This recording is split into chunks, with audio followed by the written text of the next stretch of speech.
Hello बच्चों, welcome to your channel physics with king sensor.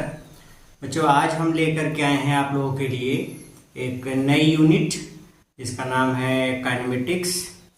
हम लोग गतिकी के बारे में पढ़ने वाले हैं। तो सबसे पहले हम सीखेंगे कि मोशन क्या होता है। हम मोशन के बारे में थोड़ी सी बातें करने वाले हैं। देखिए, गति क्या होता है, गति को हम कैसे समझेंगे, कैसे डिफाइन करेंगे। तो इसके लिए आप बड़े आसान शब्दों में समझिए कि एक ऑब्जेक्ट की पोजीशन अगर टाइम के साथ चेंज हो रही है तो हम उसको बोलेंगे वो मोशन में है। मोशन एक रिलेटिव टर्म है। मोशन को हम ऐसे ही डिफाइन नहीं कर सकते कि कोई ऑब्जेक्ट रुका है या चल रहा है, हम ऐसे ही नहीं बता सकते। जैसे अगर मैं अभी खुद को पूछूं कि मैं रुका हूं कि चल रहा हूं, तो कुछ लोग जवाब देंगे कि रुके हुए हैं। तो अब सही क्या है, रुके हैं कि चल रहे हैं? तो अब देखो, अगर हम पृथ्वी के सापेक्ष कहेंगे तो हम रुके हुए हैं, लेकिन सूर्य के सापेक्ष कहेंगे तो फिर हम गति कर रहे हैं। तो इसमें एक्चुअल में क्या सही है, हम चल रहे हैं कि रुके हुए हैं, इसके बारे में हमको जब भी बताना होगा तो एक फ्रेम ऑफ रेफरेंस चाहिए, एक रिलेटिव टर्म चाहिए। तो मोशन एक ऐसा ही रिलेटिव टर्म है, बिना किसी को आप फ्रेम ऑफ रेफरेंस माने, निर्देश बिंदु। फ्रेम ऑफ रेफरेंस मतलब जिसके सापेक्ष कोई स्थिर वस्तु मान करके हम उसको ये मान लेंगे ये रुका हुआ, उसके सापेक्ष किसी वस्तु की गति का अध्ययन करने वाले हैं या उसकी स्थिति का अध्ययन करने वाले हैं, तो उसको हम लोग बोलते हैं फ्रेम ऑफ रेफरेंस। बहुत ज़्यादा खींचतानी वाली बात नहीं, जो समझ में ऐसी ऐसी बातें करते हैं। ये सब तो बड़े भारी भारी वर्ड हो गए। देखो, सबसे पहले हम शुरू करते हैं मोशन के बारे में। तो मोशन के बारे में हमने बताया आपको कि मोशन होता है एक ऑब्जेक्ट की पोजीशन टाइम के साथ चेंज हो रही है तो बोलेंगे वो ऑब्जेक्ट मोशन कर रहा है। जैसे सिंपल सी भाषा में समझो, जैसे मान लो अगर हम एक इसी मार्कर को देखो, हम अपने सापेक्ष, हम खुद फ्रेम ऑफ रेफरेंस इस मार्कर को देख रहे हैं, इस मार्कर को देख रहे हैं। तो अगर समय के साथ इस मार्कर की स्थिति नहीं बदल रही, स्थिति मतलब हमसे मार्कर के बीच की दूरी अगर टाइम के साथ नहीं चेंज हो रही है, 1 सेकंड बाद देखा 1 मीटर की दूरी पे है, 2 सेकंड बाद भी 1 मीटर, 3 सेकंड बाद भी 1 मीटर, 4 सेकंड बाद भी 1 मीटर, तो देख रहे हैं टाइम बदल रहा है बट डिस्टेंस नहीं चेंज हो रही हमसे मार्कर के बीच की, तो हम बोलेंगे कि ये मार्कर पेन रेस्ट में है, हमारे सापेक्ष किस में है, रेस्ट में। और अगर अभी हम देखें 1 सेकंड में यहाँ, फिर यहाँ, फिर यहाँ, फिर यहाँ, तो आप बोलेंगे कि ये मार्कर पेन हमारे सापेक्ष गति में है, क्योंकि इसकी स्थिति समय के साथ बदल रही है। तो जब किसी वस्तु की स्थिति समय के साथ बदलती है, उसकी पोजीशन टाइम के रिस्पेक्ट में चेंज होती रहती है, तो ऑब्जेक्ट मोशन में कहलाता है। और अगर चेंज नहीं होती तो ऑब्जेक्ट एट रेस्ट कहलाता है। तो किसी भी ऑब्जेक्ट की दो पोजीशन होती है, एक रेस्ट की पोजीशन होती है और एक होती है मोशन की। तो दो चीजें होती हैं, दो स्थितियां होती हैं। तो देखो, गतिकी में मोशन की स्टडी में कुछ छोटे छोटे सिंपल वर्ड हैं जो हम क्लास 9 से ही सीखते आ रहे हैं, प्राइमरी क्लासेस से ही सीखते आ रहे हैं। तो प्राइमरी जूनियर में ही हम लोग इसका कुछ ना कुछ नाम, इसका कुछ ना कुछ इंट्रोडक्शन हमको पता रहता है। तो वही सारी चीज़ों को, इंट्रो को लेते हुए हम जल्दी जल्दी इस टॉपिक को ख़त्म करते हैं, फिर आते हैं अपने मेन टॉपिक पे। ओके, तो सबसे पहले मैं बात कर लूँ। सबसे पहला टर्म हम लोग मोशन में जो डिफाइन करना चाहते हैं दैट इज डिस्टेंस। सबसे पहले हम लेते हैं दूरी क्या होती है, डिस्टेंस किसे कहते हैं। तो कभी भी पूछा जाए what is distance, distance is the total path length travelled by an object. कोई भी ऑब्जेक्ट है जितने रास्ते की कुल लंबाई चलता है। मान लो एक ऑब्जेक्ट है, ए से चलना शुरू किया, बी पे गया, ए से बी तक की रास्ते की लंबाई 10 मीटर है। तो ये रास्ते की जितनी लंबाई होती है उसी को हम लोग दूरी कहते हैं। ठीक है, दूरी क्या होता है, वस्तु द्वारा तय किए गए रास्ते की लंबाई, रास्ते की कुल लंबाई दूरी है। अगर मान लो कि एक ऑब्जेक्ट है, ये ऐसे टेढ़े मेढ़े रास्ते से आया और फिर यहाँ पे आकर के रुका है, ए से चलना शुरू किया बी पे, तो ये जितना रास्ते की लंबाई है दैट इज डिस्टेंस। डिस्टेंस के बारे में अगर हम कुछ चीजें बात करें तो डिस्टेंस एक स्केलर क्वांटिटी है। स्केलर मतलब इसमें डायरेक्शन नहीं होती, इट हैज ओनली मैग्नीट्यूड। तो ये एक पॉजिटिव नंबर भी होगी, ये हमेशा पॉजिटिव नंबर होती है। डिस्टेंस कभी भी अगर हम देखें तो जीरो नहीं हो सकती। अगर कोई ऑब्जेक्ट मोशन कर रहा है एक स्थान से दूसरे स्थान पे गया तो उसके द्वारा तय की गई दूरी जीरो नहीं हो सकती। डिस्टेंस कभी भी जीरो नहीं होता। ठीक है, ओके। डिस्टेंस को हम लोग सिंपली जो गाड़ियों में ओडोमीटर वगैरह लगे रहते हैं इससे मेजर करते हैं। डिस्टेंस को नापने की जो यूनिट है वो मीटर होती है। इसका एमकेएस सिस्टम है, एसआई यूनिट मीटर है। तो ये डिस्टेंस के बारे में छोटी सी इन्फॉर्मेशन है। बहुत कुछ चीज़ें इसमें नहीं सीखना है हमको, बहुत कुछ चीज़ें इसमें हमको नहीं देखना है, बस बेसिक सी बातें हैं। दूरी क्या है? किसी वस्तु द्वारा तय किए गए मार्ग की कुल लंबाई को दूरी कहते हैं। दूरी एक अदिश राशि है, यह हमेशा धनात्मक होती है या कभी जीरो नहीं हो सकती, और इसका एसआई यूनिट मीटर होता है।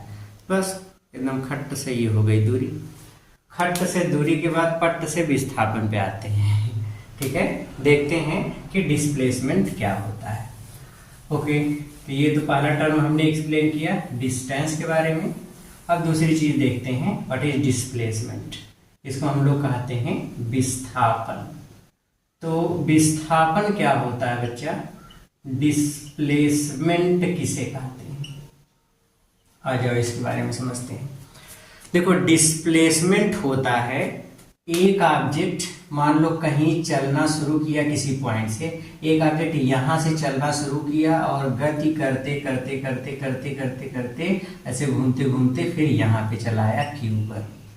ठीक है, तो यहां से गति करना शुरू किया तो ये इसकी इनिशियल पोजीशन है, प्रारंभिक स्थिति है जहां से वह गति करना शुरू किया है।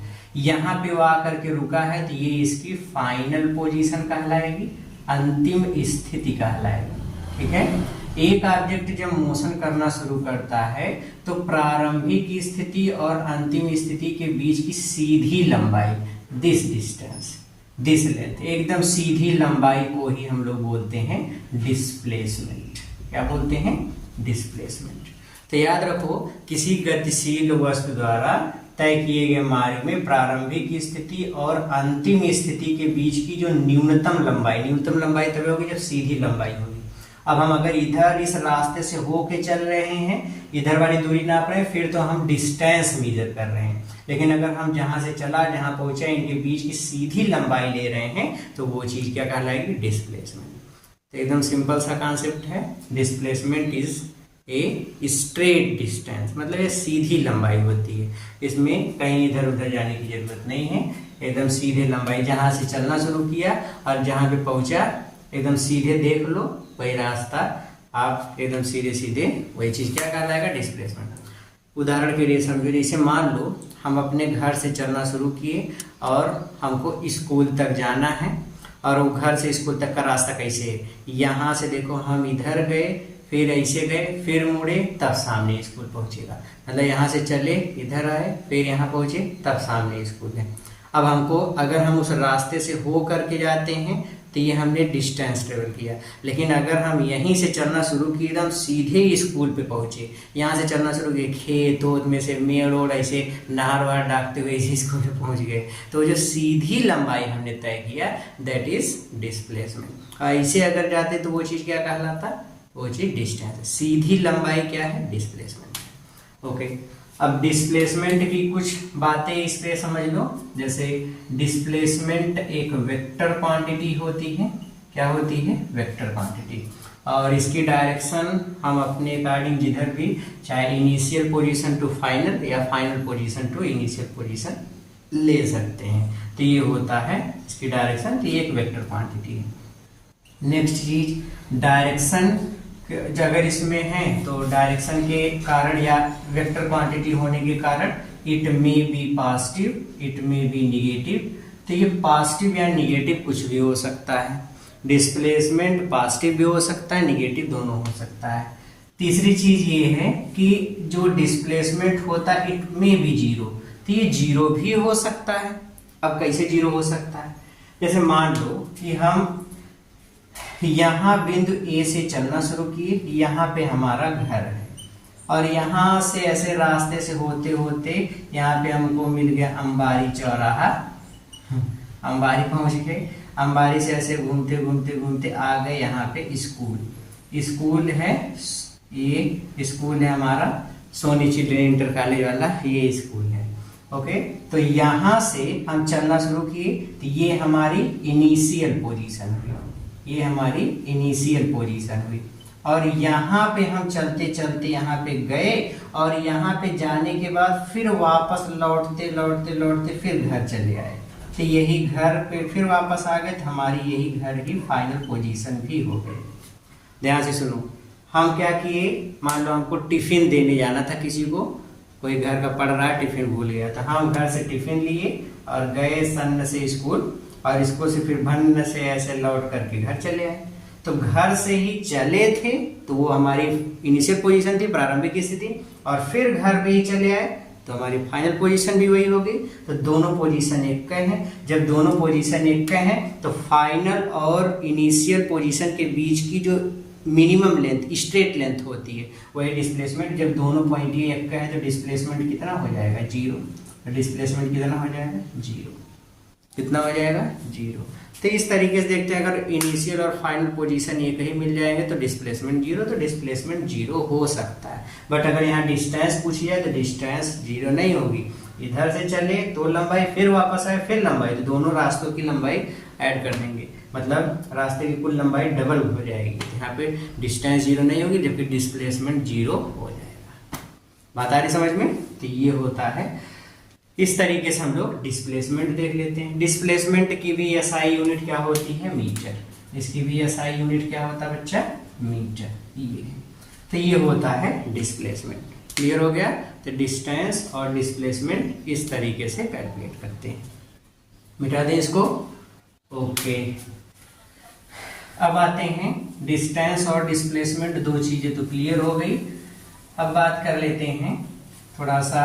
अच्छा, डिस्टेंस डिस्प्लेसमेंट का कैलकुलेशन बड़ा आसान है, जो एक्सरसाइज में आपको मिलेगा भी, उसमें बहुत कुछ सोचना नहीं है, वो आप एकदम आसानी से क्वेश्चन सॉल्व कर सकते हैं, कोई दिक्कत नहीं है, क्योंकि बहुत इजी क्वेश्चन होते हैं। रास्ते की लंबाई वगैरह ही खाली फाइंड आउट करना पड़ता है। ओके, आगे चलते हैं, क्योंकि थोड़ा सा ज़्यादा चीज़ें हम लोगों को डिस्कस करनी है और वही पुरानी चीज़ें हैं तो माइंड में धड़ाधड़ बैठते चला जाएगा, तो जल्दी जल्दी खींच लें कोर्स, ताकि सवाल लगाने में एकदम मज़ा सा आ जाए।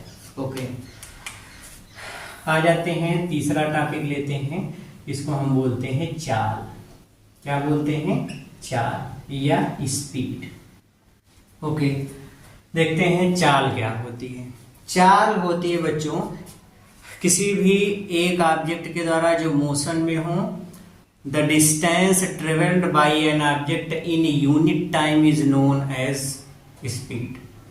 किसी भी ऑब्जेक्ट द्वारा यूनिट टाइम में जितनी डिस्टेंस ट्रेवल की जाती है उसी को हम लोग कहते हैं स्पीड। अब इसको सिंपल भाषा, अपने हिंदिया वाली भाषा में कहें तो ऐसे कह सकते हैं, किसी गतिशील वस्तु द्वारा एकांक समय में चली गई दूरी को चाल कहते हैं। क्या चाल है? चाल तो ठीक है, ठीक है, तो उसको चाल कहते हैं। ओके, तो चाल होती है बच्चों, जैसे मान लो ये एक ऑब्जेक्ट है, ए पर है, यहाँ से चलना शुरू की, पहुंच गई बी पर, ए से बी पर जाने में उसने टोटल यस डिस्टेंस ट्रेवल किया। कितना यस डिस्टेंस ट्रेवल करने में सपोज उसको टी टाइम लगा, तो चूंकि देखो टी टाइम में यस डिस्टेंस ट्रेवल करता है तो यूनिट टाइम में कितना डिस्टेंस ट्रेवल करेगा, एस बाई टी, और यूनिट टाइम में जितना डिस्टेंस ट्रेवल होता है that is speed. Speed equals distance upon time. तो यहां से हम लोग क्या लिख सकते हैं, स्पीड का formula, speed equals distance upon में टाइम। ये फार्मूला होता है इसका, स्पीड का। तो ये होता है चाल। चाल के बारे में जानते रहो। चाल की यूनिट अगर लिखेंगे तो इसकी SI unit metre per second होती है। चाल एक स्केलर क्वांटिटी है। जो डिस्टेंस के बारे में बात है वही चीज स्पीड के बारे में भी है, खाली यूनिट इसकी चेंज हो जाएगी। तो ये होती है स्पीड। तो वस्तु द्वारा एकांक समय में चली गई दूरी को चाल कहते हैं। बात समझ में आ गई? ओके, चाल पे ही एक बड़ी, अच्छा चाल के बाद पहले वेग पढ़ लेते हैं, फिर इसके बाद तब एक खूब अच्छे सवाल एक दो थे समझते हैं, उसका क्या मतलब है, कैसे लगाएंगे। ओके, तो ये होता है चाल। अच्छा, चाल पे ही जहां पे हम लोग डिस्टेंस लिखें, अगर मैं डिस्टेंस के स्थान पे डिस्प्लेसमेंट कर दूं तो वही चीज बन जाता है वेलोसिटी। किसी गतिशील वस्तु द्वारा यूनिट टाइम डिफरेंस में जितना डिस्प्लेसमेंट होता है, जितना डिस्प्लेसमेंट कवर होता है, उसी को हम वेलोसिटी बोलते हैं। नेक्स्ट है वेग, वेलोसिटी। वेलोसिटी क्या होता है, एकदम सिंपल भाषा में समझो। किसी गतिशील वस्तु द्वारा एकांक समय में चला गया विस्थापन, किसी गतिशील वस्तु द्वारा एकांक समय में तय किया गया विस्थापन ही वेग कहलाता है। What is velocity? Velocity is the displacement traveled in unit time. किसी भी ऑब्जेक्ट के द्वारा यूनिट टाइम में जितना डिस्प्लेसमेंट ट्रेवल किया जाता है उसी को हम बोलते हैं वेलोसिटी। वेलोसिटी का फार्मूला हम ऐसे देते हैं, v equals delta s by delta t। This is a formula for velocity and velocity is a vector quantity। इसकी SI unit metre per second ही होता है। ये पॉजिटिव नेगेटिव जीरो कुछ भी हो सकता है, वही कैरेक्टरिस्टिक है जो डिस्प्लेसमेंट का था, बस डिफरेंस क्या है कि यहाँ पे यूनिट मीटर पर सेकंड हो जाएगी। ओके, तो वेलोसिटी होता है delta s by delta t। इसको हम ऐसे बोल सकते हैं, rate of change in displacement is known as velocity. किसी भी ऑब्जेक्ट का विस्थापन परिवर्तन की दर, रेट ऑफ चेंज, विस्थापन परिवर्तन की दर को ही क्या बोलते हैं, वेलोसिटी। वेलोसिटी का बच्चों कैलकुलस रूप, इसको हम इंस्टेंटेनियस फार्मूला भी बोलते हैं, इंस्टेंटेनियस वेलोसिटी भी बोलते हैं। कैलकुलस फार्म अगर हम इसका लिखते हैं, या इसी को इंस्टेंटेनियस फार्म भी बोलते हैं, तात्क्षणिक वेग भी कहते हैं। इसको लिखते हैं इस तरीके से, v इक्वल्स जब delta T is tending to zero हो जाए, दैट मीन्स टाइम डिफरेंस बहुत छोटा हो जाए। जब टाइम डिफरेंस बहुत छोटा हो जाएगा तो डेल्टा के स्थान पे डी लिखते हैं। ये सारी चीजें आप मैथमेटिकल टूल्स एक चैप्टर है, या फिजिकल मैथमेटिक्स एक चैप्टर है, वहां पे सारी चीजें आपको बताया जाता है। तो अभी तो हम उस टॉपिक पे नहीं पहुंचे, बट आई होप ये चीजें आपको पता होंगी कि डिफरेंस वगैरह कैसे, कैलकुलस वगैरह थोड़ा मैथमेटिकल टूल पे अपना कमांड बनाए रखेंगे तो चीजें समझने में ज्यादा आएंगी। तो D D T of S, जहां जहां डेल्टा वहीं वहीं डी लिख देंगे, तो ये हो जाएगा किसका फार्मूला, इंस्टेंटेनियस वेलोसिटी का। तो देखो तात्क्षणिक वेग क्या होता है, v बराबर D D T of S. Rate of change in displacement is known as velocity. तो समय के साथ विस्थापन परिवर्तन की दर को वेग कहते हैं। ठीक है, समय के साथ विस्थापन परिवर्तन की दर को वेग कहते हैं। ओके, तो ये होता है बच्चों वेलोसिटी। तो वेलोसिटी और एक दूसरी चीज हमने बताया स्पीड। पहले हम इन दोनों टॉपिक पे एक छोटा सा सवाल लेते हैं, छोटा छोटा क्या बट बहुत ही इफेक्टिव क्वेश्चन लेते हैं, फिर इसके बाद आगे चलते हैं। अच्छा, सवाल पे जाने से पहले मैं आपको एक चीज ये बता दूं, टर्म्स ऑफ रिलेटिव वेलोसिटी। देखो, अगर दो ऑब्जेक्ट एक दूसरे के सापेक्ष ही मोशन में हो तो रिलेटिव वेलोसिटी कैसे फाइंड करना है। रिलेटिव वेलोसिटी में आपको देखना है, अगर दो ऑब्जेक्ट जो मोशन करें, मतलब दो ऑब्जेक्ट मान लो ए और बी हैं, अगर दोनों अपोजिट डायरेक्शन में चल रहे हैं, एक की स्पीड है वी ए, एक की स्पीड है वी बी, तो रिलेटिव वेलोसिटी को हम दिखाते हैं वी ए बी से, और दोनों आपस में ऐड हो जाती हैं V A plus V B. This is the relative velocity. Relative velocity हम लोग वहां यूज करते हैं जहाँ पे दो ऑब्जेक्ट हों और दोनों ऑब्जेक्ट ही मोशन में हों, और दोनों ऑब्जेक्ट में ही किसी एक को रेफरेंस भी लेना और वहीं पे मोशन वगैरह भी कैलकुलेट करना, तो हम रिलेटिव वेलोसिटी लेते हैं। तो पहला तरीका, अगर अपोजिट डायरेक्शन में तो वेलोसिटी जुड़नी ही जुड़नी है।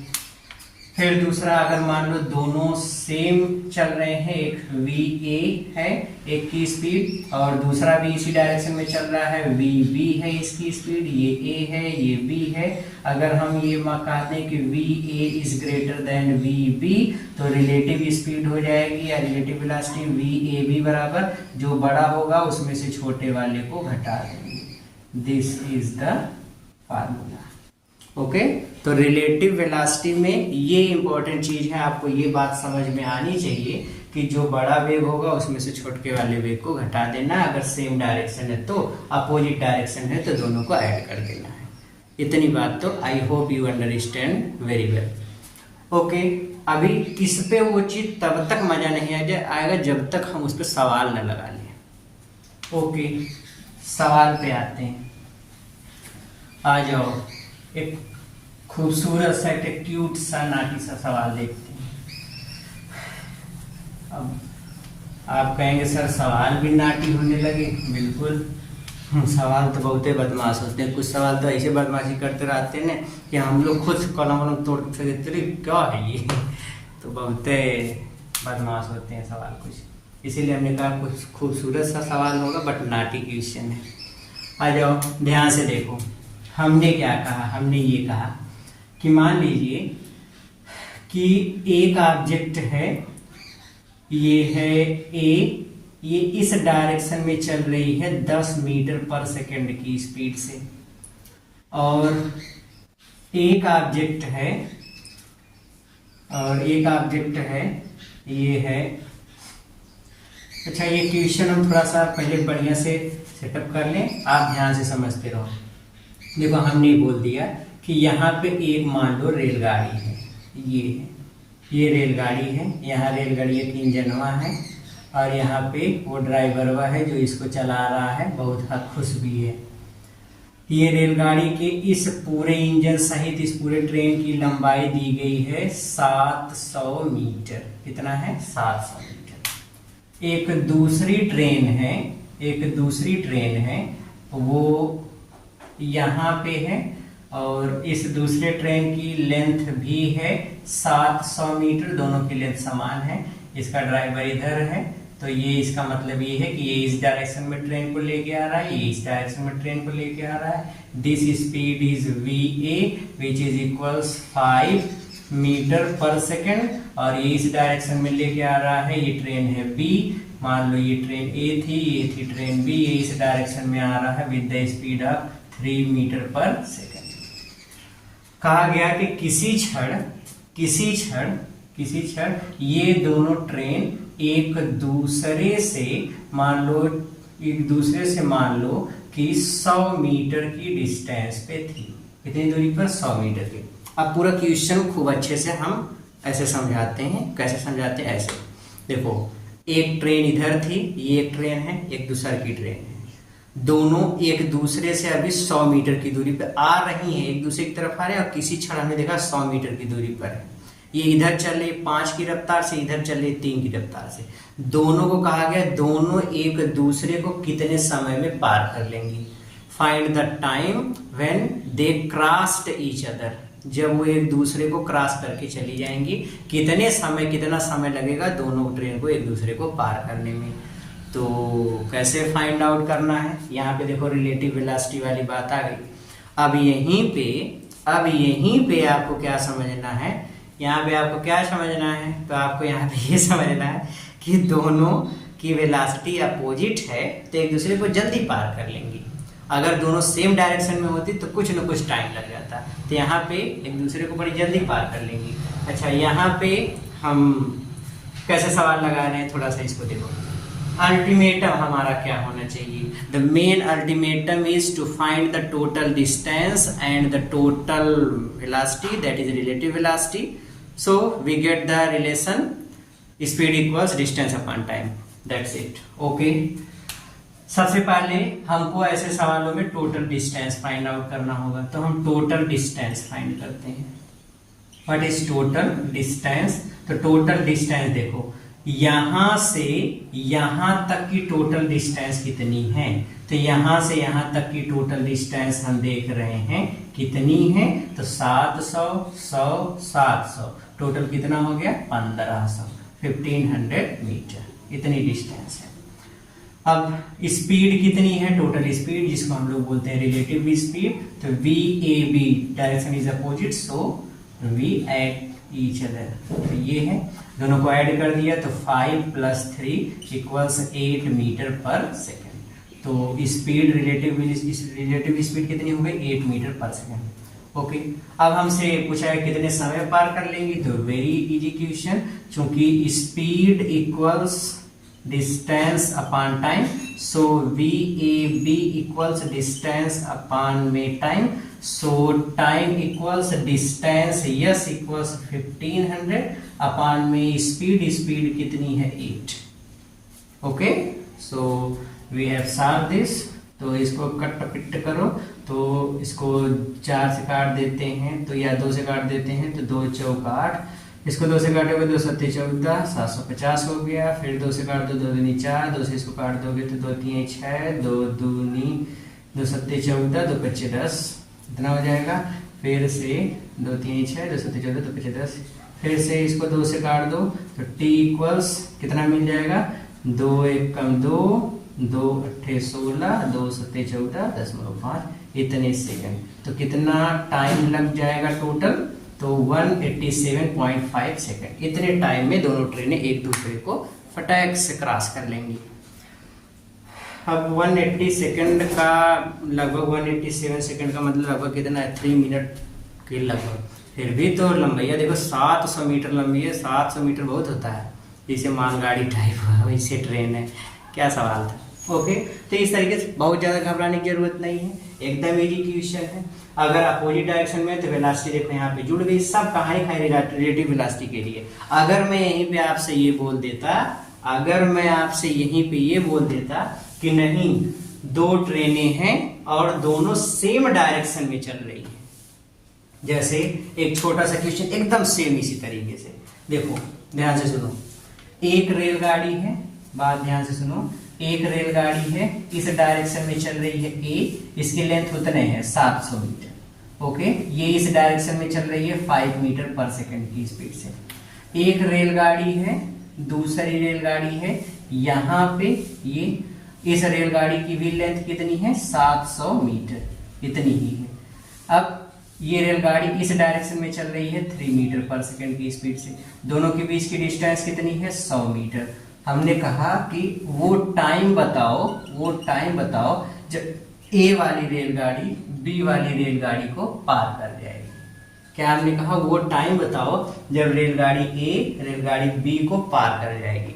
Find that time when the train A crossed train B, कब ए बी को पार कर लेगी। तो इसके लिए हमारे पास वही तरीका है, टोटल डिस्टेंस निकालोगे तो 700 100 700 equals 1500 metre. Okay, relative velocity V A B. अब देखो दोनों सेम डायरेक्शन में है, सेम डायरेक्शन में तो टाइम तो ज्यादा तो लग जाएगा, और टाइम ज्यादा लग जाएगा तो यहाँ पे हमको क्या करना है, वेलोसिटी घटा देना। तो 5 - 3 इक्वल्स 2 मीटर पर सेकेंड। अब टाइम फाइंड आउट कर लेते हैं। तो time equals distance upon velocity 1500 upon में 2 से डिवाइड कर देंगे तो 2 750 कितना हो जाएगा 750 सेकेंड। तो कितने टाइम में रेलगाड़ियां ए रेलगाड़ियां बी को पार करेगी, तो लग जाएगा लगभग 750 सेकेंड। बात समझ में आ रही कुछ? यस सर, थोड़ा थोड़ा, ए लिटिल। कैसे समझ में आ रही है? A little. ठीक है, ओवरऑल आपको ये समझना है, सेम डायरेक्शन तो वेलोसिटी घटाना है, अपोजिट डायरेक्शन वेलोसिटी या जोड़ देना है। कोई डाउट? No sir. किसी को कोई डाउट होगा तो कमेंट में बताएगा। अब आप कहेंगे सर कमेंट तो पढ़ते नहीं, फिर कमेंट में क्यों करवाते रहते हैं?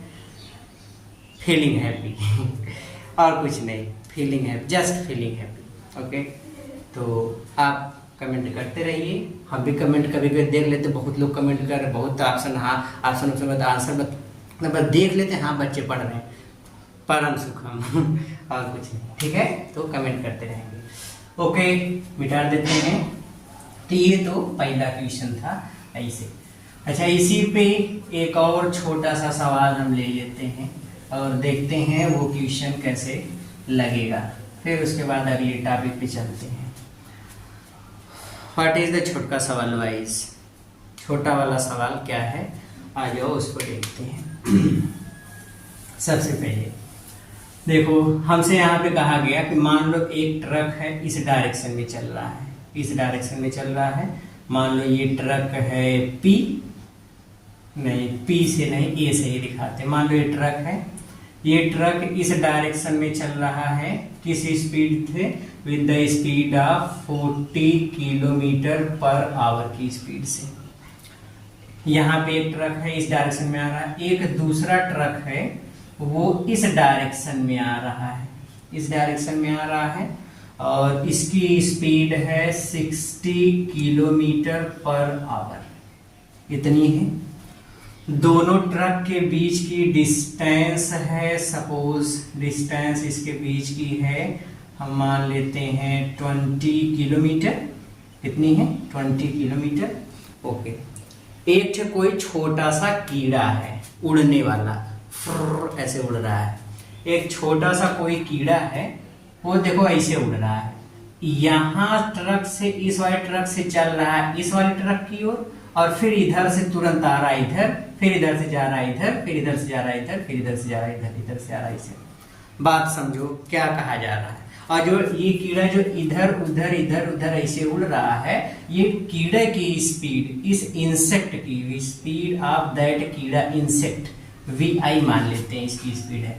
तो ये इधर उधर ऐसे उड़ रहा है with the speed of 20 kilometre per hour. ये आपसे क्या कहा गया, आपसे ये चीज कहा गया कि बताओ जितने समय में दोनों ट्रक एक दूसरे के समीप पहुंचेंगे उतने समय तक में वो कीड़ा कितनी डिस्टेंस ट्रेवल कर लेगा।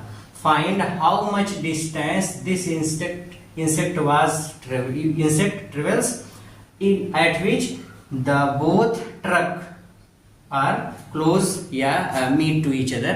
तो जब दोनों ट्रक एक दूसरे से मिलते हैं उतने समय में वो कीड़ा कितनी दूरी तय कर लेगा।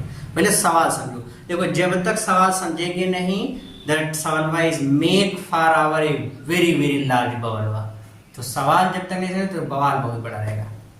छोटी सी बात समझते हैं, फील्डिंग हैप्पी हो जाते हैं। देखो क्या कहा गया, एक ट्रक इधर है एक ट्रक इधर है, दोनों ट्रक ऐसे आ रहे हैं पास पास में, तो इन्हीं के बीच में एक छोटा सा कीड़ा है, वो सन्न से इधर जा रहा है, फिर सन्न से इधर आ रहा है, फिर सन्न से इधर आ रहा है, और ट्रक ऐसे पास आ रहे हैं, ट्रक ऐसे धीरे धीरे पास आ रहे हैं, और ये बीच में इधर इधर ऐसे करते करते करते पहले ज्यादा दूरी पर था, फिर ऐसे जैसे जैसे पास आएंगे दूरी कम होती है कम होती है कम होती जाएगी, ऐसे दोनों ट्रक चट से ऐसे, और इसमें कीड़ा खत्म, सवाल खत्म। तो हमसे ये कहा गया कि जब दोनों एक दूसरे के समीप ऐसे आ रहे हैं, ट्रक समीप आ रहे हैं, जो कीड़ा इधर उधर ऐसे चल रहा है, तो जब दोनों ट्रक इससे पहले मिले, मतलब मिलने के समय तक में वो कीड़ा टोटल कितनी दूरी तय कर लेगा, कितनी दूरी तय कर लेगा। सवाल कुछ समझ में आ रहा है? यस सर, अब बस अब सवाल समझ में आया। हाँ अब समझ में है क्या कहा जा रहा हो। देखो सवाल वही है, दो ट्रक हैं एक दूसरे के समीप आ रहे हैं, इनके बीच कुछ डिस्टेंस थी, एक दूसरे के समीप आ रहे, एक कीड़ा इनके बीच से टू एंड फ्रो मोशन कर रहा, मतलब इधर से दूर जा रहा है, इसके पास आ रहा है, इसके दूर जा रहा है, पास आ रहा है, इसे टू एंड फ्रो मोशन ऐसे कर रहा है, मतलब इधर उधर की ऐसे गति कर रहा है। तो जब इससे पहले कि दोनों ट्रक मिले, तो ट्रक के मिलने तक में वो पूरा कीड़ा था, वो कितनी पूरा कीड़ा मतलब कीड़ा टोटल कितनी डिस्टेंस ट्रेवल कर लेगा, वो हमको फाइंड आउट करनी है। कैसे फाइंड आउट करेंगे, आ जाओ सवाल पे चलते हैं। सबसे पहले हम देख लेते हैं इसको, दोनों को एक दूसरे के पास आके, यहाँ पे क्रॉस करने की बात नहीं है, यहाँ पे देखो क्रॉस करने की बात नहीं, मैं पहले बता दूं, जब क्रॉस करने की बात होती तो ट्रक की लेंथ भी ऐड हो जाती, लेकिन यहाँ पे खाली मिल रहे हैं, दोनों एक दूसरे के समीप जा रहे हैं। अब जैसे समझ लो कि ये एक ट्रक का मुंह है, ये दूसरे कार का मुंह है, दोनों एक दूसरे की तरफ आ रहे हैं, दोनों एक दूसरे मिलने का मतलब ये आकर के इसे मिल गए, ये मिलना होगा। और अगर ऐसे आकर के ये ऐसे चले गए तब तो ये क्रॉस करना होगा, यहाँ क्रॉस नहीं कर रहे हैं, खाली एक दूसरे से मिल रहे हैं, तो मिलने में खाली बीच की दूरी ही ट्रेवल करेंगे। भाई ये यहाँ से आते इतने दूरी तय 20 किलोमीटर की दूरी है मान लो दोनों के बीच में, अब आए तो यहाँ से जब एक दूसरे से मिलेंगे तो दोनों मिल के कितनी दूरी तय करेंगे, ये इधर, तो दोनों मिलकर कितनी दूरी तय करेंगे, 20 किलोमीटर। क्रॉस थोड़ा कर रहे हैं, खाली मिलने की बात रही, तो बीचे वाली दूरी लिखेंगे। मतलब यहाँ पे टोटल डिस्टेंस अगर हम लिखें तो आप ये बोल सकते हैं कि टोटल डिस्टेंस किसके बराबर है, 20 किलोमीटर। दोनों एक दूसरे के समीप आ रहे हैं अपोजिट डायरेक्शन में, तो रिलेटिव वेलोसिटी लगा देते हैं, VAB, this is VA, this is VB, so VAB equals opposite direction है तो दोनों खट से ऐड कर दो, कितना हो जाएगा 40 + 60 equals 100 kilometre per our. Okay, this is, अब बताओ दोनों ट्रक के मिलने में कितना टाइम लगा, टाइम निकाल लेते हैं। What is time, time T, time equals distance upon speed, तो डिस्टेंस कितनी है 20, स्पीड कितना है 100, ये इससे मर गया 0.2 आवर। कितना घंटे का समय लगा 0.2 आवर। इतने घंटे का समय लगा। अब कहा गया इतने समय में इतने, भाई इस दोनों को ट्रक को मिलने कितना समय लगा, इतना घंटा। अब इतने समय तक तो ऐसे जुग जुग जुग ऐसे तो चल रहा था वो कीड़वा, तो कीड़वा जब इसमें ऐसे इधर उधर चल रहा है तो कितनी डिस्टेंस ट्रेवल कर लेगा, हाउ मच डिस्टेंस। तो वो डिस्टेंस हम कैसे निकालेंगे, डिस्टेंस का फार्मूला क्या होता है, डिस्टेंस का फार्मूला होता है देखो, speed equals distance upon time. So distance equals speed into time. पूछा गया था इतने समय में, जितने समय मिलेंगे उतने समय में, मतलब समय ये वाला चाहिए, वो कीड़वा कितनी डिस्टेंस ट्रेवल करेगा, यस आपको फाइंड करना है। जबकि कीड़वा की स्पीड कितनी है, इंसेक्ट की स्पीड कितनी है 20 किलोमीटर पर आवर। तो yes equals we I into T. तो यस इक्वल्स वी आई कितना है 20 किलोमीटर पर आवर, टी कितना है 0.2, मल्टीप्लाई कर लो तो कितना हो जाएगा 4.0, दैट मीन्स 4 किलोमीटर। तो जब तक कि दोनों ट्रैक एक दूसरे से मिलेंगे उतने समय में वो कीड़ा कितनी डिस्टेंस ट्रेवल कर लेगा, 4 किलोमीटर। 4 किलोमीटर की दूरी तय करे, जरूर बड़ा सा कोई कीड़ा रहा होगा, तो काला काला होता है एकदम, उड़ते भन भन ऐसे उड़ते हैं, वही वाला होगा। ओके, तो ये है क्वेश्चन, इस तरीके से हमको क्वेश्चन सॉल्व करना है। ओके, मजा आ गया भाई। ओके, चलते हैं अगले क्वेश्चन पे। What the next question wise says, देखो अभी बच्चों हमने आपको सिखाया कि calculus form of speed, sorry velocity, velocity का कैलकुलस फॉर्म क्या है। तो वही चीज हम लोग देखते हैं, समझते हैं, सीखते हैं कि कैसे फाइंड आउट करना है। ओके, ध्यान से सुनो। कैलकुलस या इंस्टैंटेनियस वेलोसिटी या कैलकुलस फॉर्म ऑफ वेलोसिटी क्या होता है, v equals D D T of S. इस पे देखो हमको सवाल दो तरीके से मिलते हैं। पहला, एक हमको पहले केस में देखो, एक हमको सवाल ऐसा मिलेगा कि हमको t गिवन रहेगा यस के टर्म में, और एक सवाल हमको मिलेगा जिसमें यस गिवन रहेगा t के टर्म में। हम पहला लेते हैं जिसमें यस गिवन है इन टर्म्स ऑफ t, जिसमें यस t के टर्म में गिवन है। एग्जाम्पल के लिए जैसे हमसे ये कहा गया कि एक गतिशील वस्तु का, यहाँ पे एक एग्जाम्पल ले लेते हैं, तुरंत एग्जाम्पल ठोकते हैं धड़ से। यहाँ पे हमसे दे दिया गया कि एक कोई ऑब्जेक्ट है, उसके डिस्प्लेसमेंट का इक्वेशन है, टाइम के साथ उसका डिस्प्लेसमेंट इस तरीके से चेंज होता है t² + 2t + 5। आपसे कहा गया t बराबर 2 सेकेंड पर, at t equals 2 second find velocity of particle v। एक पार्टिकल है, उसका डिस्प्लेसमेंट टाइम के अनुसार चेंज होता है इस इक्वेशन के अनुसार। तो t बराबर 2 सेकेंड के बाद, आफ्टर t इक्वल्स 2 सेकेंड, उसकी वेलोसिटी कितनी होगी, आपको v फाइंड करना है। इसी में आपसे कभी कोई पूछ लिया जाता है find initial velocity, initial velocity भी आपको फाइंड करने के लिए पूछ लिया जाता है, u आपको फाइंड करने के लिए पूछ लिया जाता है। जब भी इनिशियल कहे, शुरू की बात कहे, एकदम इनिशियल प्रारंभ की बात कहे, तो इनिशियल के लिए हमेशा t इक्वल्स 0 रखते हैं। क्या रखते हैं, t इक्वल्स 0। आ जाओ सवाल लगाते हैं। तो देखो यहाँ पे वेलोसिटी फाइंड करना तो एकदम सिंपल सा तरीका है। Velocity equals D D T of yes, what is yes, yes equals t² + 2t + 5। आपको यहाँ पे कैलकुलस का फार्मूला यूज करना, मतलब अवकलन करना है। तो इसको आप कैसे कैलकुलेट करोगे, तो t² का अवकलन 2t, 2t का अवकलन में 2 कांस्टेंट है तो 5t का अवकलन 1 हो जाएगा, 5 कांस्टेंट है, इसका अवकलन 0। तो वेलोसिटी हमको कितनी मिल जाएगी, 2t + 2। भाई अवकलन ऐसे करते हैं जैसे t³ का t के सापेक्ष अगर अवकलन करना है तो जो घात है उसको लिखो, संख्या लिखो, घात एक ठे कम कर दो, 3 में से 1 घटा देंगे तो 2। हमने पहले बताया मैथमेटिकल टूल्स या फिजिकल मैथमेटिक्स स्ट्रांग होगा तो ये सारी चीज़ समझ में आएंगी। तो आपको अवकलन आना चाहिए, ठीक है। बायोलॉजी वाले भी बड़ी मेहनत करें, मैथ वाले तो मेहनती होते, मैथ वाले भी बड़ी मेहनती होते हैं, because I am also math student. अब मैथ वाले, इसलिए मैथ वाले ठीक होते हैं। चलो देखते हैं, ऐसा जरूरी नहीं है क्योंकि मरते हैं तो डॉक्टर के पास जाते हैं, एंड बायोलॉजी वाले बेटर टू, वो भी ठीक है होते हैं। देखिए v बराबर 2t + 2 आ गया, ओके, अब हमसे देखो v की वैल्यू हमको फाइंड करना है, ये एक इक्वेशन मान लेते हैं। हमको v की वैल्यू फाइंड करना है, तो v कैसे फाइंड आउट करेंगे, v फाइंड आउट कैसे करेंगे, तो इसके लिए t बराबर 2 पे पूछा गया, t की वैल्यू 2 लिख दो, एट t इक्वल्स 2, एट क्या आफ्टर लिखें, आफ्टर t इक्वल्स 2 सेकेंड, तो t की वैल्यू 2 यहाँ पुटअप कर दो, तो v equals 2 into 2 plus 2 that is 6 metre per second, ये हो गया। इनिशियल आपसे पूछ लिया जाए तो इनिशियल वेलोसिटी किसके बराबर होगी, इनिशियल वेलोसिटी जिसको हम लोग प्रारंभिक वेग बोलते हैं, तो प्रारंभिक वेग किसके बराबर होगा, t इक्वल से 0 रख दो, तो t बराबर 0 रख दोगे तो वेलोसिटी को u से दिखाएंगे, तो 2 into 0 plus 2 that means 2 metre per second. तो initial velocity 2 metre per second, final velocity 6 metre per second. ये सवाल ऐसे वाला तब लगाना है जब हमको क्या चीज करना पड़ेगा, क्या, जब हमको यस t के टर्म में गिवन रहेगा तो। अब इसी का एक उल्टा टर्म ले लेते हैं, टर्म उलट देते हैं, मिटा दें इसको, यस सर मिटा दीजिए,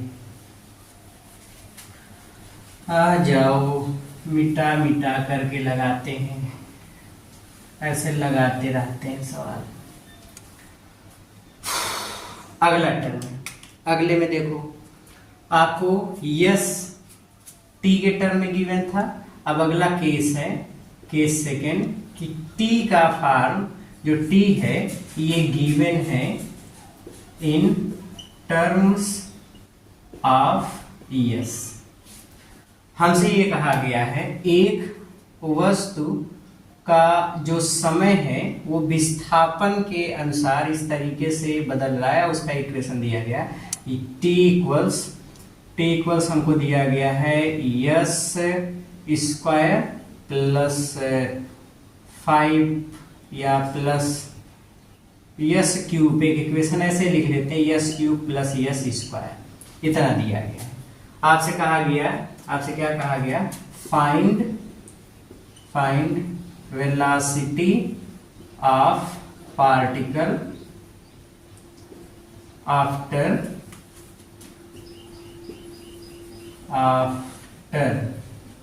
after S equals 2 metre. 2 metre की दूरी तय करने के बाद पार्टिकल की वेलोसिटी कितनी हो जाएगी, तो कैसे लगाएंगे सवाल, आइए सोचते हैं, देखते हैं, समझते हैं। देखो फार्मूला तो हमारा वही रहने वाला है, देखो भैया फार्मूला तो वही रहने वाला है चाहे कुछ हो जाए। फार्मूला क्या है, फार्मूला है v equals D D T of yes. Okay, तो यहां से हम इसको उलट देते हैं, ये पलट जाएगा, ये v बाई 1 है, तो 1 by V equals D D S of T. ऐसे तो कर ही सकते हैं भाई, पहले हम t के सापेक्ष अवकलन कर रहे थे, अब यस के सापेक्ष करो, यस के सापेक्ष अवकलन करेंगे तो ये मिलेगा 1 बाई वी इक्वल्स, ये हमको मिलेगा किसके बराबर, D D T D D S of, what is T, T किसके बराबर है, yes cube plus yes square, इसके बराबर है। अब इसका यस के सापेक्ष अवकलन करो, 1 upon V equals S cube का 3s स्क्वायर, यस स्क्वायर का 2s। ओके, तो यहां से अभी इतने बटे 1 है, तो यहां से v बराबर, फिर से इसको उलट दो, ये फिर से पलट जाएगा, तो v equals 1 by 3s square plus 2s।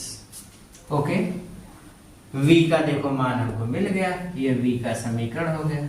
अब v का ये समीकरण हो गया तो मान रख दो, मान क्या रखना है, s की वैल्यू कितनी रखनी है, 2 मीटर, तो s की वैल्यू 2 रख दो, तो v इक्वल्स 1 बाई 3 इंटू 2 का square 4 plus 2 into 2 that means v equals 1 upon 3 4 12 plus 2 2 4 that means 1 upon 16। आप इसको भागाकार भी कर सकते हो या इतने लिख सकते हो, मान लो s is in metre and t is in second, so unit of velocity is equals metre per second.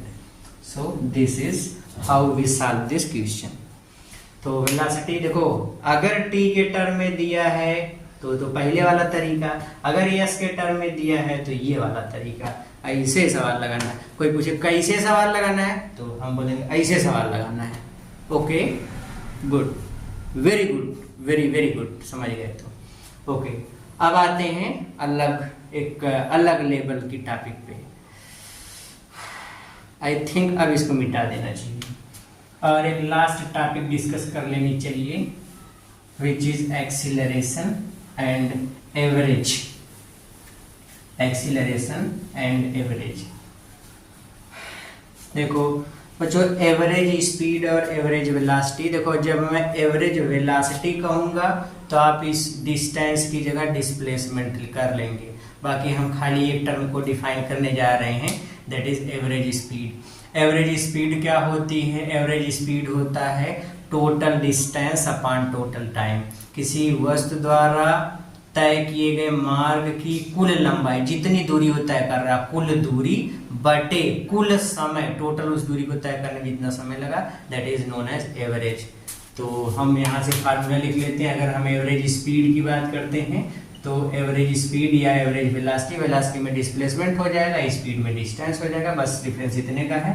तो average speed equals total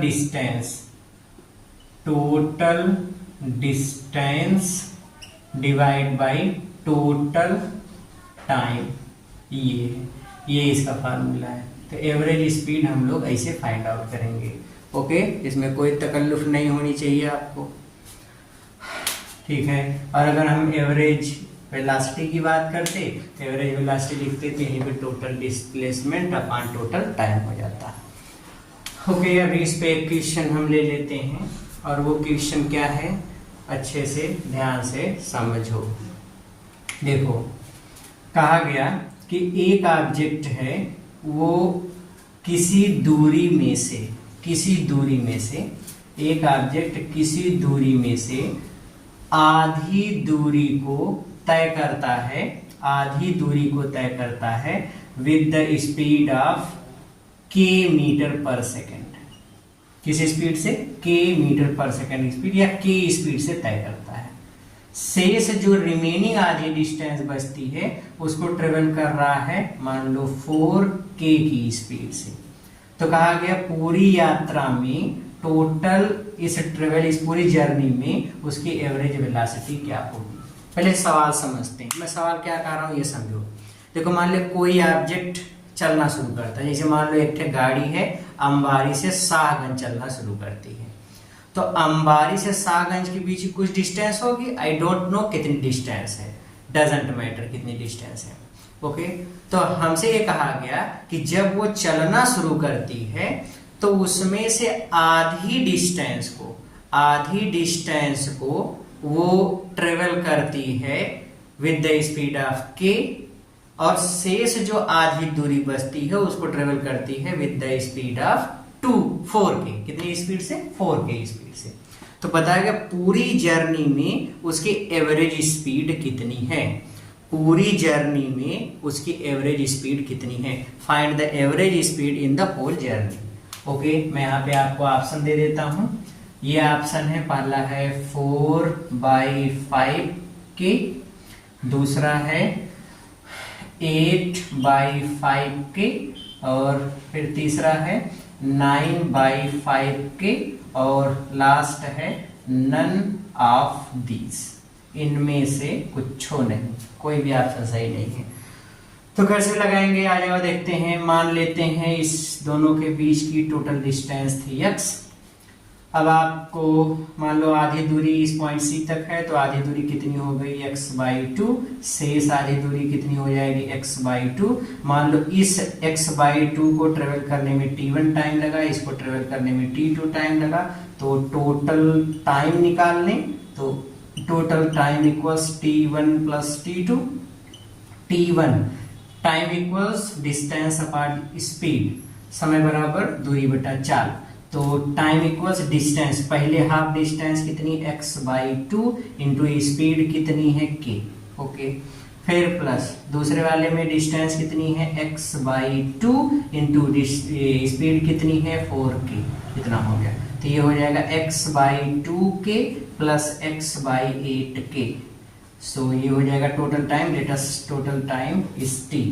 so we write anywhere where here total time t कितना हो जाएगा, इसका LCM ले लेते हैं, LCM is 8k, सो 4 2 4 जा 8, सो 4 का x मल्टीप्लाई करो 4x plus x, that means 5x upon 8k, इतना हो गया t इक्वल्स, ये तो टोटल टाइम हो गया। टोटल डिस्टेंस कितनी होगी, तो टोटल डिस्टेंस अगर हम निकालें, मान लो टोटल डिस्टेंस यस है, सो टोटल डिस्टेंस इक्वल्स कितना है x/2 प्लस x/2, तो टोटल डिस्टेंस कितनी है x, तो ये हो गया x, इसलिए v एवरेज, एवरेज स्पीड क्या होता है, total distance upon total time, total distance कितनी है x divide by total time किसके बराबर है, तो टोटल टाइम है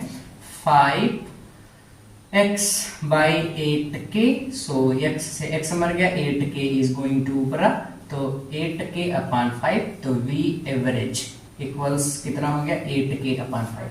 तो कोई ऑप्शन मैच कर रहा है, यस सर मैचिंग मैचिंग, यहाँ पे मैचिंग मैचिंग हो रहा है, तो ऑप्शन नंबर 2 करेक्ट है। तो कौन सा ऑप्शन सही होगा, कौन सा ऑप्शन सही होगा, option number 2 is the correct option. सो ऐसे सवाल लगाना, कोई पूछे सर कैसे सवाल लगाना है, तो बच्चों ऐसे सवाल लगाना है, कैसे ऐसे, ओके ओके। आ जाओ लास्ट टॉपिक आज के इस सेक्शन की लास्ट टॉपिक में हम लोग डिस्कस करने वाले हैं व्हाट इज एक्सीलरेशन, एक छोटी सी डेफिनेशन, और उसके बाद एक छोटा सा सवाल, फिर end of this video and going to the today's exercise which is booster dose, पता नहीं कितना या कितना सीखा का कौन सा नंबर, आई डोंट नो, वो अभी आपको मिल जाएगा क्योंकि वो मुझे इतना याद नहीं, मैं भूल चुका हूँ, बट ये है मोशन इन स्ट्रेट लाइन का first video part 1, motion in straight line या लीनियर मोशन 0-1, ये सीरीज चल रही है, ओके।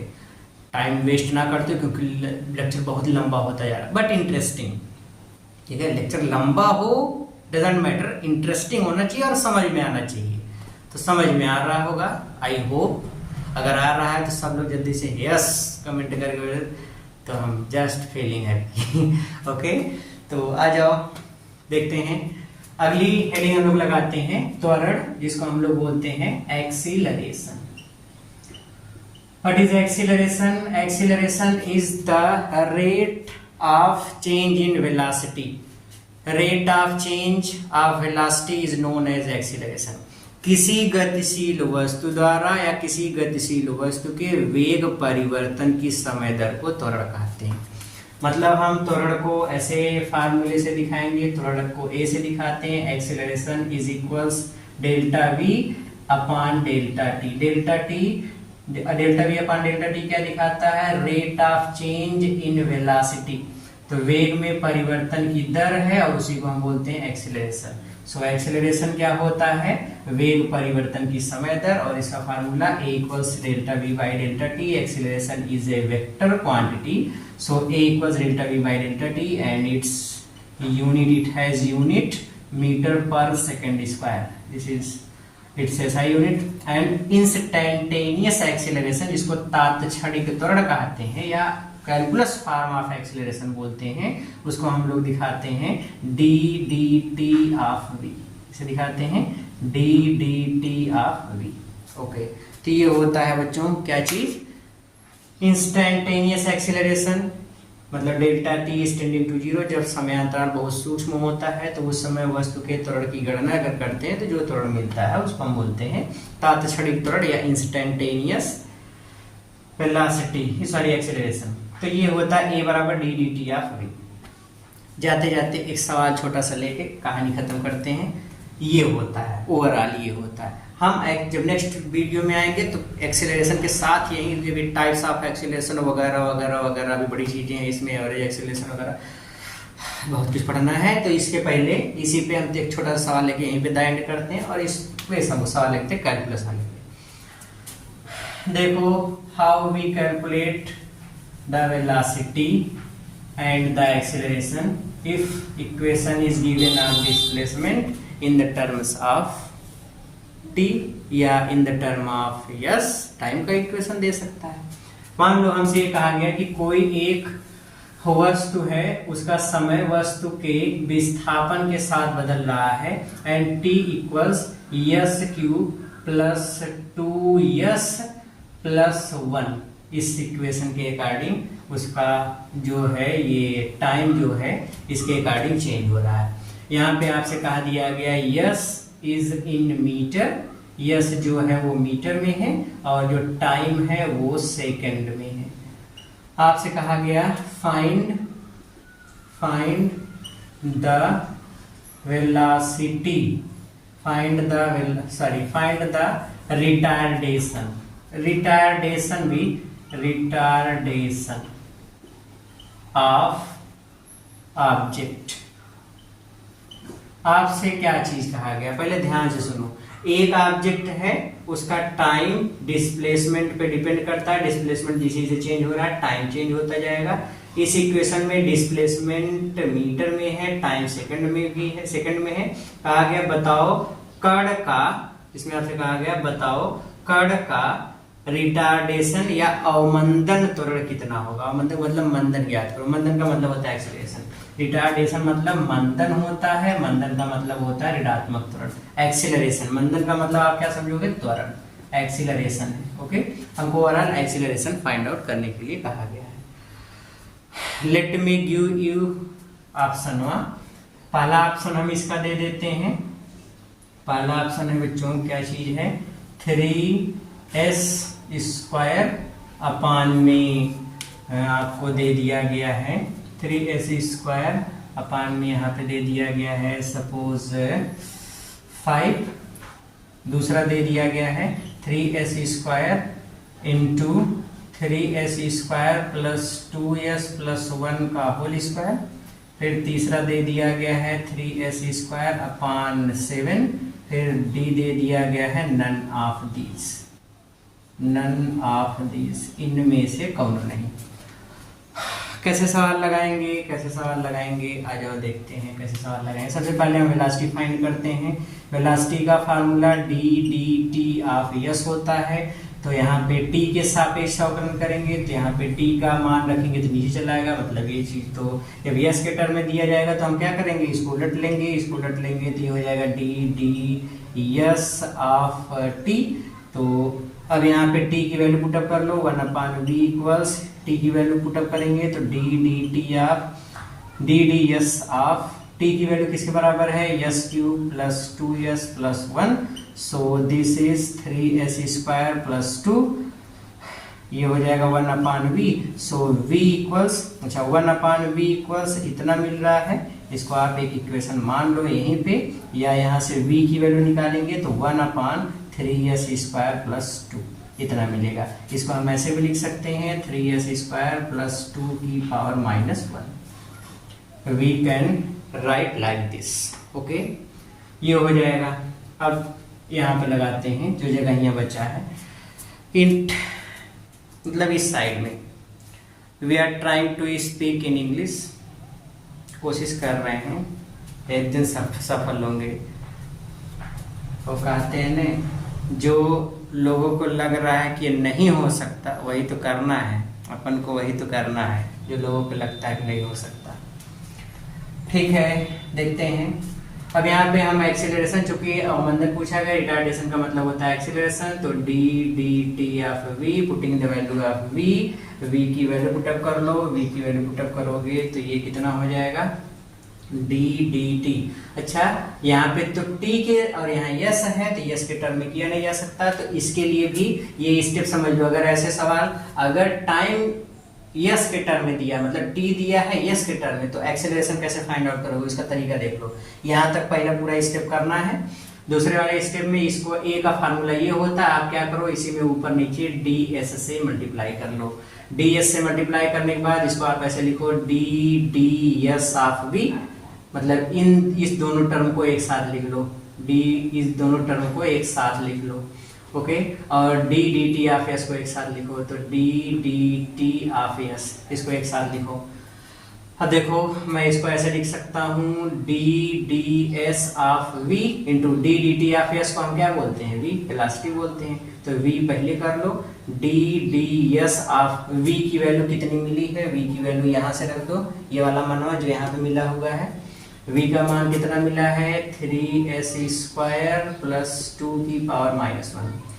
तो हम इसको अवकलन करेंगे, तो अवकलन थोड़ा दिमाग लगा के करेंगे, पहले घात माइनस वाली पहले आ जाएगी तो -1, फिर इस पूरे टर्म का अवकलन करेंगे 3s² प्लस 2, घात एक कम हो जाती है तो एक और -1 -2 हो जाएगा, फिर इंटू, अब देखो ये इंटीग्रेटेड फंक्शन है मतलब इसके अंदर भी फलन है, तो 3s² का अवकलन करेंगे, 3s² का अवकलन होगा 6s और 2 का 0, तो मतलब ये ओवरऑल हमको क्या मिल गया -v, और ये हो जाएगा -v इंटू 6s इंटू इतना मिल जाएगा, ये 6s है बच्चों, इसको 65 ना समझो, 6s है, ओके, और ये हो जाएगा इंटू 3s² प्लस 2 की पावर -2, ये है पावर वाली जो -2 है उसको नीचे कर लो, तो -v into 6s upon 3s² plus 2 की पावर 2, v की वैल्यू पुट अप कर लो, v की वैल्यू किसके बराबर 1/3s² प्लस 2, तो v के स्थान पे 1/3s² प्लस 2, v की वैल्यू हो गई into 6s upon 3s² plus 2 का होल स्क्वायर, सो मल्टीप्लाई कर लोगे तो ये हो जाएगा -6s अपॉन 3s² प्लस 2 का होल क्यूब, इतना हो गया।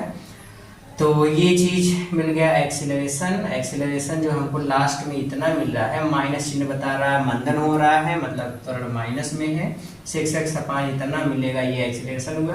देखो इस तरीके से एक्सीलरेशन कैलकुलेट करना होगा अगर आपको ts के टर्म में दिया है तो, और अगर यस टी के टर्म में दिया तब तो सवाल बहुत सरल है, लेकिन अगर टर्म उल्टा तो सवाल थोड़ा सा कठिन है, बट आपको समझना है, अंडरस्टैंडिंग ऐसे लेके चलना है, और समझ गए तो फिर सवाल तो फिर मजे ठीक है। तो इस तरीके इसको सॉल्व करना है।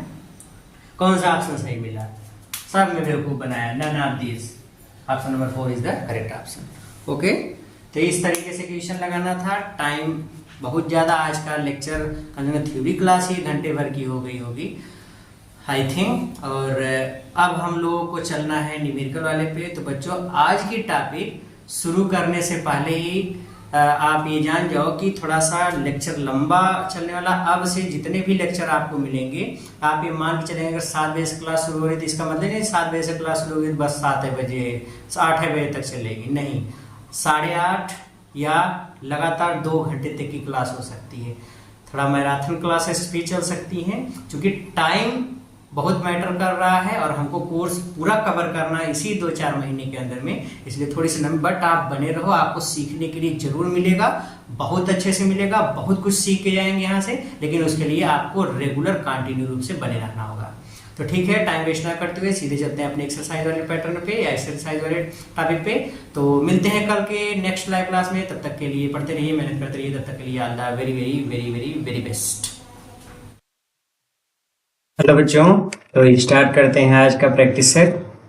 आज के प्रैक्टिस सेट का पहला क्वेश्चन हम लोग लेते हैं मोशन स्ट्रेट लाइन में। इसकी थ्योरी में कुछ फार्मूले हमने जैसे रिलेटिव वेलोसिटी से रिलेटेड, एनवे या टीवे सेकंड में चली गई दूरी का फार्मूला, कुछ हमने ऐसे फार्मूले बताए हैं जो कि आपके लिए बड़े इंपॉर्टेंट है, उसको दिमाग में रखना बहुत जरूरी है।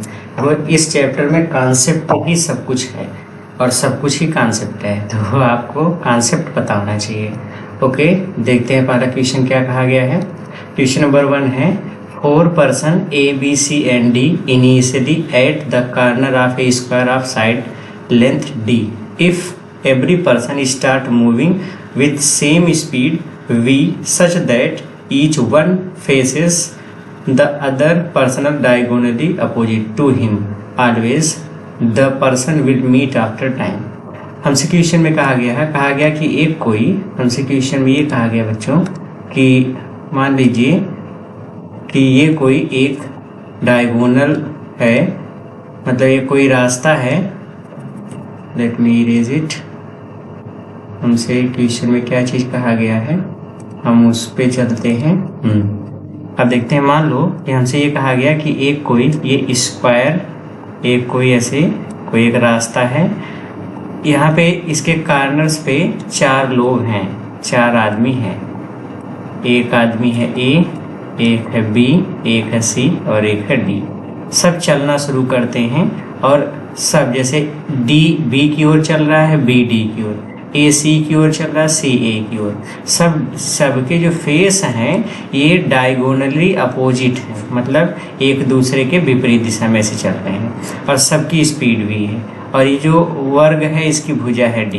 तो हमसे पूछा गया कि अगर चारों ऐसे चलना शुरू करते हैं, ये इधर आ रहा है, मतलब डायगोनली मतलब बी कर्ण के अनुदिश होता है, इसका डायगोनल ऐसे बना लेते हैं ये है। तो मान लो यहाँ पे सबको पहुँचना है, बी इधर आ रहा है ओ की तरफ, डी भी ओ की तरफ आ रहा है, ए भी आ रहा है, सी भी आ रहा है। तो कहा गया चारों कब मिलेंगे, वो सब चारों कितने टाइम बाद आपस में मिलेंगे, जबकि सब वी स्पीड से चल रहे हैं। ओके, तो कब मिलेंगे, इसके लिए हमको स्पीड तो सबकी पता है कि स्पीड किसके बराबर है, वी के। अब स्पीड पता है, अब हम सबसे पहले क्या निकाल लेते हैं, इसकी डिस्टेंस की, कितनी डिस्टेंस ये ट्रेवल कर रहा है।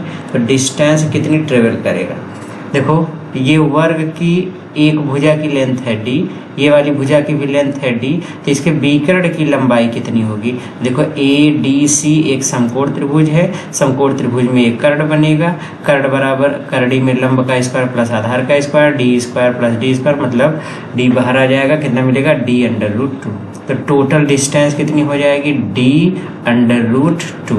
ये देखो ए से सी तक की डिस्टेंस है, जबकि सब लोग आधी आधी दूरी खाली चल रहे हैं। जैसे बी ओ तक जा रहा है, बी डी तक थोड़े जा रहा है, बी तो ओ तक जा रहा है, वैसे ए भी ओ तक जा रहा है, डी भी ओ तक जा रहा है, सी भी ओ तक जा रहा है। तो पूरी डिस्टेंस ए से लेकर के सी तक, ये बी कर्ण की लंबाई कितनी है, डी करड़ी में 2, तो आधी लंबाई कितनी होगी, तो आधी लंबाई होगी डी करड़ी में 2/2। तो इसको आप और सरल कर लो, तो आप इसको लिख सकते हैं डी करड़ी में 2/2 का मतलब under root 2 into under root 2, under root 2 से अंडर रूट 2 कैंसिल हो जाएगा, that is D by under root 2। इतना तो आ गया डिस्टेंस, ठीक है, ये डिस्टेंस हो गया। अब हमको टाइम चाहिए कि कितने टाइम बाद सब आपस में मिलेंगे। तो एकदम सिंपल फार्मूला, चाल बराबर दूरी बटा समय या speed equals distance upon time. So time equals distance upon speed. So T equals distance कितना है, D by under root 2 into speed कितनी है वी। तो कौन सा ऑप्शन सही होगा इसमें हम देखेंगे। तो T equals D upon under root 2 into V. तो कौन सा ऑप्शन सही होगा, पहला वाला गलत है, दूसरा भी गलत है, तीसरा भी गलत है, option number 4 is the correct option. तो कौन सा ऑप्शन सही हुआ, चौथा वाला। ओके, तो इस तरीके से पहला क्वेश्चन लगाना था। चलते हैं नेक्स्ट क्वेश्चन पे, लेते हैं क्वेश्चन नंबर 2, देखते हैं क्या कह रहा है क्वेश्चन नंबर 2 में। क्वेश्चन नंबर 2 में क्या कहा है बच्चों, क्वेश्चन नंबर 2 में हमसे कहा है a body starts from rest and travels A distance s with uniform acceleration, then moves uniformly a distance 2s and finally come to rest after moving further 5s under uniform retardation. Find the ratio of average velocity to maximum velocity. हमसे क्या चीज़ कहा है, देखो इसमें velocity के साथ जो है वेलोसिटी के साथ टाइम का रिलेशन दिया गया है। तो इसके लिए सबसे पहले हम वेलोसिटी टाइम ग्राफ खींचते हैं। एक ग्राफ हम बना लेते हैं, इधर हम दिखा देते हैं टाइम, इधर हम दिखा देते हैं वेलोसिटी, ठीक है। इसकी मैक्सिमम वेलोसिटी यहाँ पे हम मान लेते हैं v मैक्सिमम ये, ठीक है। पहले तो कहा गया हमसे क्या चीज कहा गया है वो ध्यान से सुनो। हमसे कहा गया है कि ये body start from rest and travel A distance yes, एक बॉडी रेस्ट से चलना शुरू करती है और यस डिस्टेंस ट्रेवल करती है विथ यूनिफॉर्म एक्सीलरेशन। अब वेग समय ग्राफ में त्वरण एक समान होता है, तो एक समान त्वरण का ग्राफ ऐसे जाता है, ये एकदम पूरी स्ट्रेट लाइन ये। अब इतने समय में, अब यहाँ से यहाँ तक आने में मान लो इसको t1 टाइम लगा, t1 टाइम में a एक्सेलरेशन से चलता है तो s डिस्टेंस ट्रेवल करता है। देन मूव्स यूनिफॉर्मली, फिर इसके बाद एक समान वेग से, मतलब नियत वेग से चल रहा है। अब नियत वेग से चलेगा तो ये वाला ग्राफ, ये वाला पोर्शन दिखाता है नियत वेग, ठीक है। अब नियत वेग से चलते समय 2s डिस्टेंस ट्रेवल करता है। मान लो यहाँ तक ये कांस्टेंट इस वेलोसिटी से चला है और यहाँ से यहाँ तक आने में इसको t2 टाइम लगा है। फिर बाद में finally comes to rest after moving further 5s under uniform retardation. इसके बाद फिर वो 5 यस दूरी तय करता है, लेकिन अब रिटार्डेशन मतलब उसका त्वरण घटता है, घटते हुए त्वरण को यूनिफॉर्मली रूप से घटता है। यूनिफॉर्म मतलब स्ट्रेट लाइन में, घटते का मतलब ग्राफ नीचे की तरफ आएगा, ये इस तरीके से। और कितना चलता है 5 यस, इतना चलता है। मान लो कि यहाँ से यहाँ तक आने में, यहाँ से यहाँ तक आने में इसको t3 टाइम लगा। हमसे पूछा गया एवरेज स्पीड क्या होगी, find the ratio of average velocity to the maximum velocity. हमको क्या पूछा गया, एवरेज वेलोसिटी और मैक्सिमम वेलोसिटी v मैक्सिमम, इसका रेशियो, इसका अनुपात क्या होगा, ये चीज हमसे पूछा गया। क्वेश्चन एक बार फिर से सुनो खूब अच्छे से। कोई बॉडी है t1 टाइम में s डिस्टेंस ट्रेवल करती है, फिर यूनिफॉर्म मतलब कांस्टेंट स्पीड से चल रही है, 2s डिस्टेंस ट्रेवल करती है, फिर उसका त्वरण घटता है, ऋणात्मक त्वरण से 5s डिस्टेंस ट्रेवल करती है और फिर रेस्ट पे आ जाती है। पूछा गया इस पूरे जर्नी में उसकी एवरेज स्पीड और मैक्सिमम स्पीड का रेशियो क्या होगा। तो देखो वेग समय ग्राफ में याद रखो, वेग समय ग्राफ द्वारा घिरा क्षेत्रफल ही दूरी को दिखाता है। इन VT graph distance is shown by the area covered by the graph. तो यहाँ पे इस ग्राफ के द्वारा कितना एरिया कवर किया जाएगा, यही हमको फाइंड आउट करना है। तो पहले वाले में देखते हैं, ये पहली सिचुएशन है। यहाँ पे अगर हम देखें तो स्पीड इसकी कितनी है, v मैक्सिमम। तो अगर हम यहाँ पे निकालेंगे समय, तो मान लो पहले हम टाइम निकाल लेते हैं t1, क्योंकि टाइम इक्वल्स क्या होता है, तो समय बराबर दूरी बटा चाल, डिस्टेंस कितना है s और चाल कितनी है v मैक्सिमम। ओके, ये स्पीड हो गई। दूसरे वाले में अगर हम टाइम निकालें तो t2 equals time equals distance upon velocity, distance कितनी है, या ये सब निकालने से अच्छा हमको वो रिलेशन बना लेते हैं जो रिलेशन हमको ग्राफ द्वारा घिरा क्षेत्रफल से मिलता है, उससे और आसानी से लगेगा। जैसे देखो ग्राफ द्वारा घिरा क्षेत्रफल किसको व्यक्त करता है, दूरी को। तो यहाँ पे दूरी कितना है यस, तो दूरी बराबर ग्राफ द्वारा घिरा क्षेत्रफल, ग्राफ द्वारा घिरा क्षेत्रफल। अब ये यहाँ से यहाँ तक ग्राफ क्या बन रहा है, एक त्रिभुज, त्रिभुज का क्षेत्रफल बराबर 1/2 गुणे आधार फिर गुणे ऊंचाई, ऊंचाई कितनी है v मैक्सिमम, ये है। ओके, यहाँ से टाइम निकालते हैं, t1 इक्वल्स 2 का इधर गुणा करो 2s, वेलोसिटी का भाग कर दो तो 2s अपॉन v मैक्सिमम, ये हो जाएगा पहले का टाइम।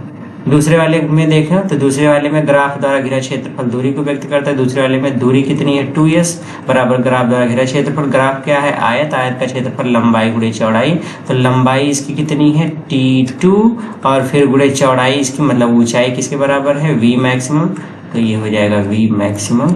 यहाँ से t2 निकाल लें तो फिर से वही मिलेगा 2s upon v maximum, equation second.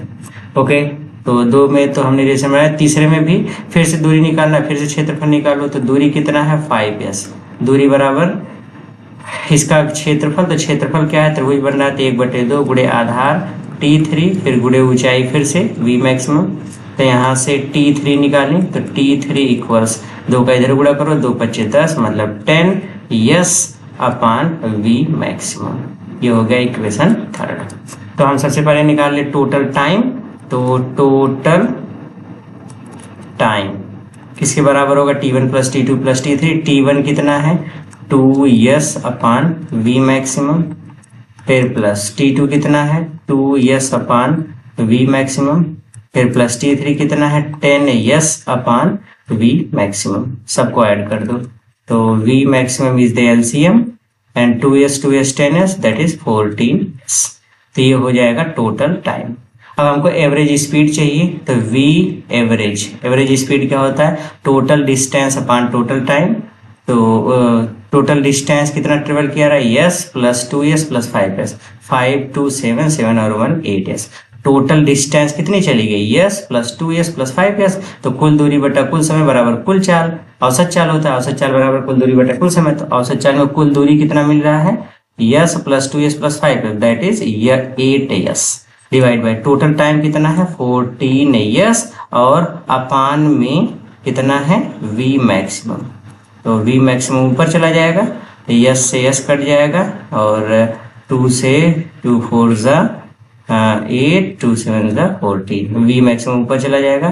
तो ये हमको मिल जाएगा एट लास्ट, कितना मिलेगा यहाँ से v average equals 4 into V maximum divide by 7। V maximum इधर ले आओ, तो V average upon V maximum equals 4/7।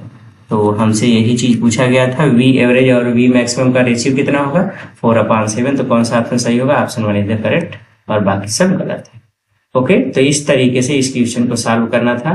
देखो बच्चों, ये भी क्वेश्चन पूछा गया है, हम यहाँ पे देना भूल गए, बट ये किसी सन में पूछा गया है, संभवतः 2023 में पूछा गया है नीट के पेपर में। ठीक है, इंपॉर्टेंट क्वेश्चन है, इस तरीके से क्वेश्चन पूछे भी जा सकते हैं, बहुत कठिन नहीं है, बस थोड़ा सा आपको दिमाग लगाने की जरूरत है कि यहाँ पे वीटी ग्राफ ड्रा करने के बाद सवाल है। ओके, चलते हैं नेक्स्ट क्वेश्चन पे, लेते हैं क्वेश्चन नंबर, कौन सा, question number 3।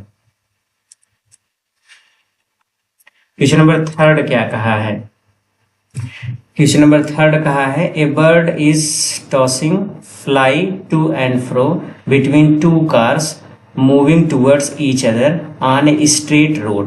One car has a speed of 27 km per hour while the other has the speed of 18 km per hour. The bird starts moving from first car towards the other and it moving with the speed of 36 km per hour. When the two cars were separated by 36 km, the total distance covered by the bird is. क्या सवाल कहा है, सवाल कुछ समझ में आ रहा है, इतना बड़ा इंग्लिश है, कुछ नहीं समझ में आया, मैं समझाता हूँ सवाल में क्या कहा गया, खूब अच्छे समझो बच्चों। कहा गया कि 2 कार है, क्या है, 2 कार। ओहो, लाइन सीधी नहीं बन पा रही, कलम तो पकड़ नहीं पा रहे हम सही। ओके, ओहो, क्या हो रहा है विनोद विनोद भी कहेगा क्या सर, किसी का नाम विनोद हो तो भाई बुरा ना माने। देखो, ये एक कार है, मान लो कार है ए और एक दूसरी कार है, ये है कार बी, 2 कार है, ये दोनों एक दूसरे की तरफ आ रहे हैं। पहली कार आ रही है, इसकी स्पीड है 27 किलोमीटर पर आवर, और एक है कार, इसकी स्पीड है, ये इस तरफ आ रही है, इसकी स्पीड है 18 किलोमीटर पर आवर। दोनों कार के बीच की डिस्टेंस है 36 किलोमीटर, इतनी दी गई है। ठीक है, एक कोई चिड़िया, दोनों देखो इधर आ रही, एक कोई बर्ड है, कोई चिड़िया है, वो ए से बी की तरफ ऐसे चलना शुरू कर, देखो कैसे चल रही है। कोई एक बर्ड है, इस बर्ड की स्पीड मान लेते हैं वी बी है, वी बी बर्ड में स्मॉल बी ले लेते हैं, वी बी ये स्पीड है बर्ड की, जो कि दिया गया है 36 किलोमीटर पर आवर है। एक चिड़िया है, देखो 2 कार है ए और बी, दोनों एक दूसरे की तरफ आ रहे हैं, ए वाला कार इधर जा रहा है, बी वाला कार इधर आ रहा है, दोनों की स्पीड दी गई है, दोनों शुरू में 36 किलोमीटर की डिस्टेंस पे थे। एक चिड़िया इस तरीके से उड़ रही है कि ए से बी की तरफ जा रही है, बी से ए की तरफ जा रही है, फिर ए से बी की तरफ जा रही है, फिर बी से ए की तरफ आ रही है, और ऐसे वो तब तक उड़ रही है जब तक कि दोनों कार एक दूसरे से मिल ना जाए, मतलब ये दोनों आकर के एक दूसरे से मिल ना जाए, तब तक ये चिड़िया इधर उधर ऐसे उड़ रही है, लेफ्ट राइट ऐसे ही में उड़ रही है। टू एंड फ्रो का मतलब ऐसे लेफ्ट राइट ऐसे कर रही है। अब हमसे कहा गया कि जितने समय में ये दोनों कार एक दूसरे के पास आकर के मिलेंगी, उतने समय में चिड़िया टोटल कितनी डिस्टेंस ट्रेवल कर लेगी। तो आपको डिस्टेंस फाइंड करना है, distance travelled by the bird, ये आपको फाइंड करना है। ओके, तो कैसे फाइंड आउट करेंगे, मान लो कि दोनों कार को एक दूसरे के समीप आने में टोटल टी टाइम लग रहा है। कितना टाइम लग रहा है, टी। ओके, क्योंकि दोनों कार एक दूसरे के आमने सामने आ रही हैं, इसलिए दोनों की रिलेटिव स्पीड देखें तो रिलेटिव स्पीड जो सापेक्ष चाल होगी, इसको हम दिखा देते हैं। रिलेटिव स्पीड ए और बी दोनों एक दूसरे के समीप आ रहे हैं, रिलेटिव स्पीड मान लो वी ए बी है, तो जब अपोजिट डायरेक्शन में वेलोसिटी होती है तो दोनों ऐड हो जाते हैं। So V A B equals 27 plus 18 which is 45 kilometre per hour, ये हो गया वी ए बी। तो टोटल चाल इतनी हो गई, डिस्टेंस हमको पता है, तो कार को एक दूसरे के समीप आने में कितना समय लग रहा है वो टाइम निकाल लें। तो टाइम क्या होता है, चाल बराबर दूरी बटा समय। तो दूरी कितनी है दोनों के बीच की, 36 किलोमीटर, और समय बराबर दूरी बटा चाल, समय बराबर दूरी बटा चाल, दूरी कितनी है 36 किलोमीटर, और चाल किस चाल से आ रहा है, 45, दोनों की टोटल एक दूसरे की तरफ की रिलेटिव वेलोसिटी कितनी है 45। सरल कर लो तो 9 से 9 चौक 36, 9 से 9 पचे 45, इसको कैंसिल करोगे तो 0.8 इतने घंटे, तो टाइम इतना लग गया। अब देखो हमको टाइम तो पता चल गया कि टी का मान 0.8 आवर है। अब कहा गया इतने ही समय में ये चिड़िया कितनी दूरी तय कर लेगी, जो कि ऐसे लेफ्ट राइट यहाँ पे कर रही है, कितनी दूरी तय कर लेगी। तो डिस्टेंस ट्रेवल या distance covered by bird in this time, distance covered by bird in this time, इतने ही समय में चिड़िया द्वारा तय की गई दूरी। तो चूंकि दूरी होती है या डिस्टेंस जो होता है, डिस्टेंस मान लो यस है, तो डिस्टेंस बराबर होता है दूरी बराबर चाल गुणे समय। अब चिड़िया की स्पीड है वी और कितने समय में पूछा गया है टी टाइम में, तो यस इक्वल्स चिड़िया की स्पीड कितनी है 36 किलोमीटर पर आवर, और कितना समय लग रहा है दोनों कार को मिलने में 0.8, मल्टीप्लाई कर लो तो 8 6 48, 8 3 24 4 28, एक अंक पे दशमलव इतने किलोमीटर। तो चिड़िया कितनी दूरी तय कर लेगी उतने समय में 28.8 किलोमीटर। तो पहला वाला ऑप्शन सही है, दूसरा गलत, तीसरा गलत, चौथा गलत। देखो बच्चों इसमें क्वेश्चंस बड़ा है लेकिन इंटरेस्टिंग क्वेश्चन है, मानना पड़ेगा, एकदम लाजवाब। तो यहाँ पे देखो पहले हमको सवाल समझना है। अगर हम सवाल समझ गए कि सवाल में कहा क्या जा रहा है तो सवाल हमारे लिए आसान है। बहुत ज्यादा लैंग्वेज लिखने से सवाल में परेशान मत होया करिए, पहले क्वेश्चन खूब अच्छे से पढ़िए, समझिए, 2-3 बार उसको रिपीट करिए। जब समझ में आ जाएगा क्वेश्चन तो फिर इसको आपको सॉल्व करना बड़ा आसान हो जाएगा। और ऐसा क्वेश्चन अभी थ्योरी क्लास में भी एक कराया गया है, तो इससे काफी हेल्प मिलेगी। तो उसको अगर आप अच्छे से पढ़े हैं तो ये सवाल बहुत कठिन नहीं है। ओके, चलते हैं नेक्स्ट क्वेश्चन पे, लेते हैं क्वेश्चन नंबर 4। देखते हैं क्वेश्चन नंबर 4 में क्या चीज दिया गया है। ओके, क्वेश्चन नंबर 4 में है the relation between time and displacement is t equals alpha X square plus beta X where alpha and beta are constant, the retardation is. Okay, हमको एक्सीलरेशन फाइंड आउट करना है, जिसको retardation का मतलब होता है एक्सीलरेशन ही फाइंड आउट हमको करना है। ठीक है, रिटार्डेशन का मतलब एक्सीलरेशन फाइंड आउट करना है। तो अब इसके लिए आपको परेशान होने की जरूरत नहीं है। देखो हमने बताया भी था अभी क्लास में, आपको थ्योरी में समझाया गया कि जो टाइम का रिलेशन है और डिस्प्लेसमेंट का रिलेशन, उसमें क्या चीज दिया गया ये मैटर करता है। अगर टी एक्स के पदों में दिया है तो कैसे आपको अवकलन करना पड़ेगा, और x अगर t के पदों में तो कैसे करना पड़ेगा। तो यहाँ पे t बराबर दिया गया है और x के टर्म में दिया गया alpha X square plus beta x. तो अब हम सबसे पहले क्या निकालते, देखो स्पीड का फार्मूला या वेलोसिटी का फार्मूला क्या होता है, D D T of x, ये होता है। इसको उलट दो, तो इसको उलट दोगे तो 1/v बराबर क्या हो जाएगा, D D X of T. तो मतलब अगर D D T of x of T निकालोगे 1/v हो जाएगा। अब इसमें t का मान रख करके हम इसका अवकलन कर लेते हैं। तो 1/v equals D D X of T की वैल्यू क्या है, alpha X square plus beta x. अवकलन कर लो तो इसका ये हो जाएगा 2 अल्फा एक्स प्लस बीटा, इतना हो जाएगा। अब ये किसकी वैल्यू हो गई 1/v। ठीक है, अब हम लोगों को निकालना क्या है, एक्सीलरेशन। अब देखो चूंकि एक्सीलरेशन किसके बराबर होता है, एक्सीलरेशन होता है D D T of V. तो यहाँ से एक्सीलरेशन को, अच्छा हम इसको ऐसे भी लिख सकते हैं, D D T of V रहने दो, इसी में ऊपर नीचे गुणा कर दो डी एक्स का मल्टीप्लाई करो, तो इन दोनों को एक साथ लिखो और इन दोनों को एक साथ। तो यहाँ पे ये जब हम लिखेंगे तो ये किसके बराबर हो जाएगा, D D V of X into D D T of X, D D T of X, यहाँ टी है यहाँ पे एक्स। ओके, क्लियर कर लेते हैं। तो D D T of X है। ओके, अब D V by D X में देखो तो ये D D X of V, तो D D X of V की वैल्यू हमको पता है, वी की वैल्यू किसके बराबर है, ये तो 1/v है ना। तो यहाँ से v निकालोगे ये देखो 1/v है, तो यहाँ से अगर v बराबर निकालोगे ये हो जाएगा 1/2 अल्फा एक्स प्लस बीटा, इतना। या इसको ऊपर ले जाओगे तो ये किसके बराबर होगा, 2 अल्फा एक्स प्लस बीटा की घात -1, तो वही चीज मिलेगा 2 अल्फा एक्स प्लस बीटा की घात -1 और फिर इनटू ये तो D D T of V की वैल्यू हो गई, dx बटे dx, ये देखो यहाँ पे dx of v, dx of v की वैल्यू हमने रख दिया dx ऑफ t, तो dx ऑफ t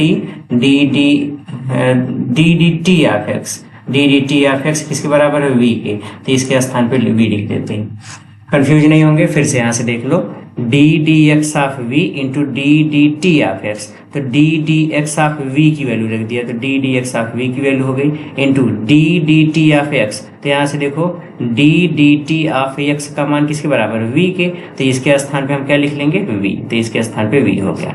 ओके, अब देखो इसका अवकलन कर लो, इसका अवकलन करोगे v तो अलग पार्ट है, इसका अवकलन करो, खाली इसको सरल करो, तो एक्सीलरेशन इक्वल्स कितना मिल जाएगा, देखो जो घात है ये पहले आ जाएगी, फिर पूरा पद लिखेंगे 2 अल्फा एक्स प्लस बीटा, इसकी पावर -1 है तो घात एक और माइनस हो जाती भाई, ddx ऑफ x की पावर n बराबर n इंटू एक्स की पावर n -1, तो घात एक कम कर देते हैं अवकलन में, जो पहले घात लिखो फिर पद लिखो फिर घात एक से कम कर दो इनटू, अब इस अंदर वाले टर्म का अवकलन करो, तो अंदर वाले टर्म का अवकलन करोगे तो 2 अल्फा एक्स प्लस बीटा में बीटा कांस्टेंट है, इसका अवकलन 0, 2 अल्फा एक्स में कितना मिलेगा 2 अल्फा, और फिर इसके बाहर क्या पद बचा है v, तो अब आप इसको लिख लो 2 अल्फा v बटे माइनस में, अब ये जो घात माइनस वाली इसको नीचे ले आओगे प्लस हो जाएगा, मतलब 2 अल्फा एक्स प्लस बीटा इसकी पावर 2,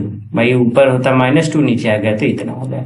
अब मैं इसको क्या लिख सकता हूँ, -2 alpha v into 1/2 alpha x plus beta का होल स्क्वायर।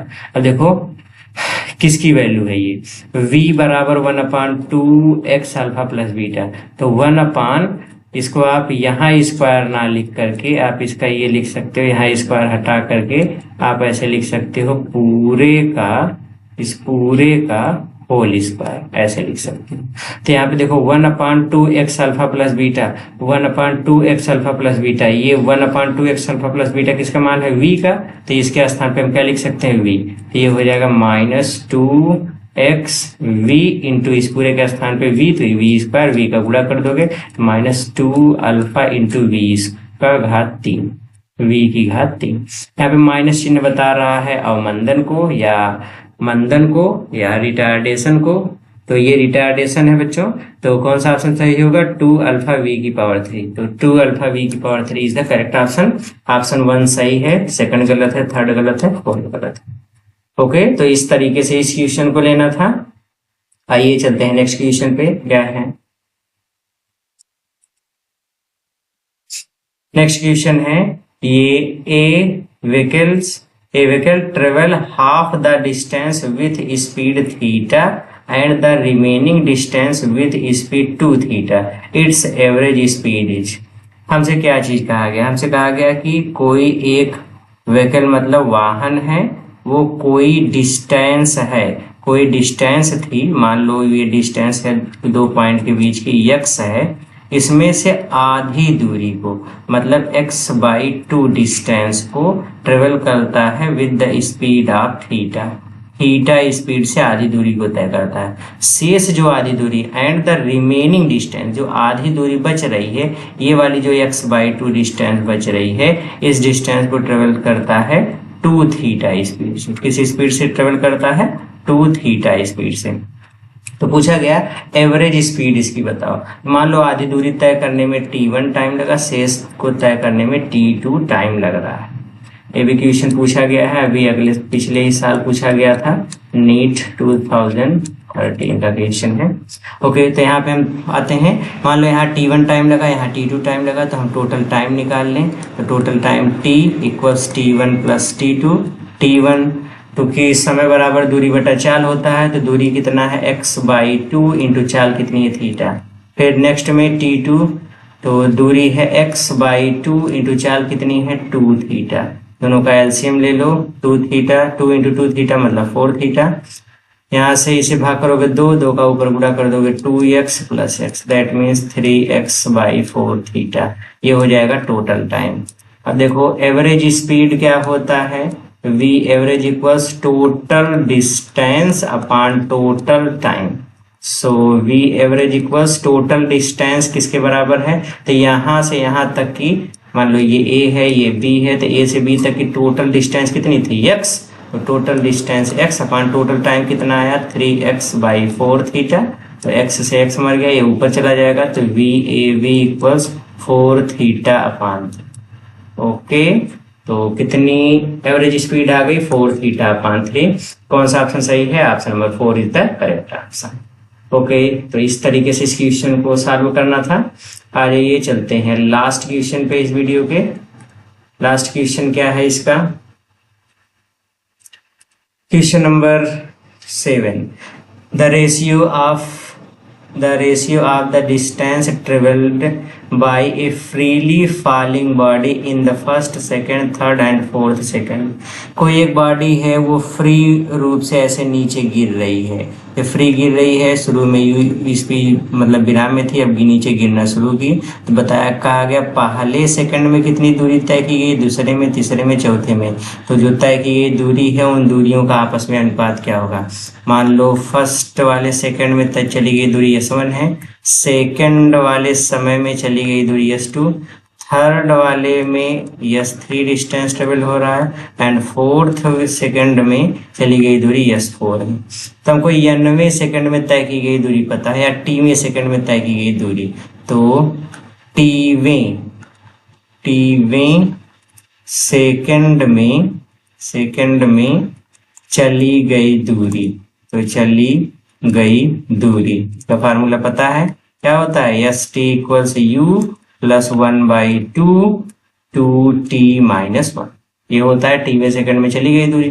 अब यहाँ पे t के स्थान पे पहले 1 लिख दो, तो t के स्थान पे 1 लिखोगे तो s1 इक्वल्स u की वैल्यू कितनी 0, यहाँ पे a भी रहता है, ये हाफ a फिर 2t माइनस 1 इतना होता है। तो यहाँ पे 1/2, अब देखो t के स्थान पे 1 लिख दोगे तो 2 गुणे 1 माइनस 1 मतलब 1, और इसमें गुणा कर दोगे तो a/2, s1 कितना आ गया a/2। t बराबर 2 रख दो तो s2 मिलेगा, t बराबर 2 रखोगे 2 दूनी 4 माइनस 1, और u तो 0 हो जाएगा, तो कितना बचेगा 3a/2, ओके। फिर t की वैल्यू 3 रखो तो s3 मिलेगा, t की वैल्यू 3 रखोगे 3 दूनी 6 माइनस 1 मतलब 5a/2, t की वैल्यू 4 रखोगे तो 4 दूनी 8 माइनस 1 मतलब 7a/2। तो हमको देखो s3 s4 सबकी वैल्यू पता चल गई। अब इसका रेशियो निकालना है, तो इसका रेशियो हम निकालते हैं कैसे, s1 ratio s2 ratio s3 ratio s4 equals, s1 की वैल्यू कितनी है a/2 अनुपात s2 कितना है 3a/2, फिर नेक्स्ट कितना है 5a/2 इंटू अनुपात 7a/2, तो 2 सब कट गया, a हर जगह कैंसिल हो गया, यहाँ 1 बचा, तो ये हमको मिल जाएगा 1:3:5:7। सो कौन सा ऑप्शन सही है, पहला वाला गलत है, दूसरा भी गलत है, तीसरा भी, लास्ट वाला ऑप्शन सही है। तो option number 4 is the correct option. So बच्चों इस तरीके से आज की एक्सरसाइज यहीं खत्म होती है, इस तरीके से क्वेश्चंस को सॉल्व करना था। तो जल्दी ही मिलते हैं कल के लेक्चर में, तब तक पढ़ते रहिए, मेहनत करते रहिए। All the very very very best.